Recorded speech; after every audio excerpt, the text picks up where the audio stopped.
L'infidélité n'arrive pas comme un coup de tonnerre perturbant le calme. Elle s'insinue lentement, presque invisiblement, comme de la fumée qui s'infiltre par une fente de fenêtre. Elle est silencieuse, ne demande pas la permission. Elle s'installe jusqu'au jour où l'on découvre qu'on la respire déjà. Personne ne le remarque, mais une femme qui trompe ne le fait jamais aussi proprement. Elle laisse toujours des traces, dans votre routine, dans votre calme, dans votre instinct. La plupart des hommes choisissent de les ignorer, de les justifier, de les embellir d'explications.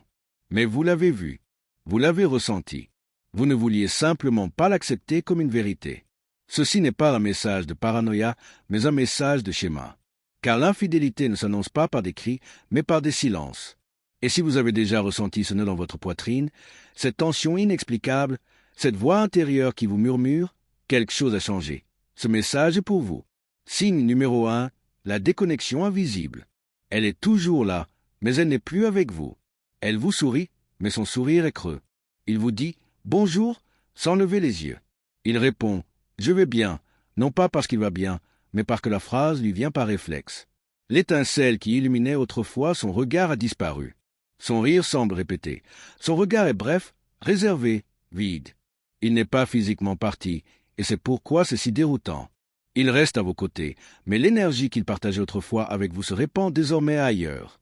L'intimité devient une mise en scène, un rôle qu'il joue pour sauver les apparences. Signe numéro 2, la dissimulation subtile.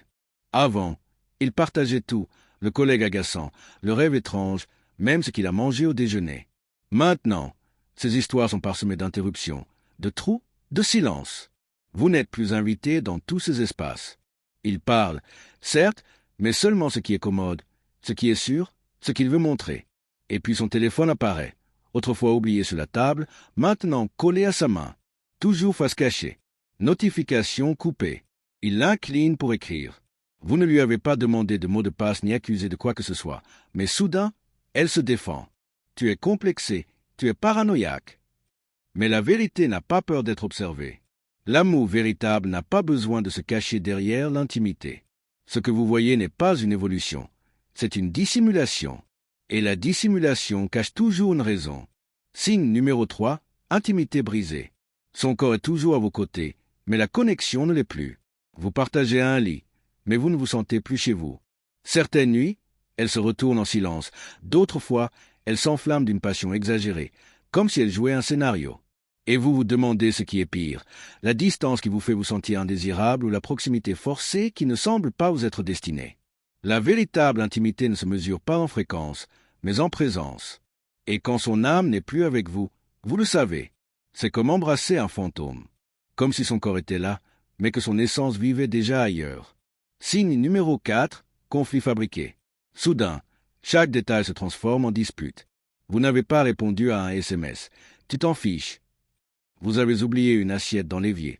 Tu n'écoutes jamais. Vous avez répondu calmement et elle vous accuse du ton de votre voix. Au début, vous essayez d'arranger les choses, de vous excuser pour des choses que vous ne comprenez même pas. Mais au fond, vous savez que ce n'est pas une question de SMS, de vaisselle ou de ton. C'est un déplacement. Elle se dispute avec vous, mais elle lutte contre sa propre culpabilité. Si vous êtes le problème, alors elle n'est pas la méchante. Si vous êtes froid, absent, insuffisant, partie n'est pas une trahison. C'est prendre soin de soi. D'abord, elle se convainc, puis elle essaie de vous convaincre. Et si vous tombez dans son piège, vous commencez à douter de vous-même, à vous rétrécir, à marcher sur des œufs chez vous. Mais l'homme qui observe voit ce que c'est vraiment, un déguisement. Le conflit est un camouflage, une distraction pour masquer des choix qu'elle refuse d'admettre.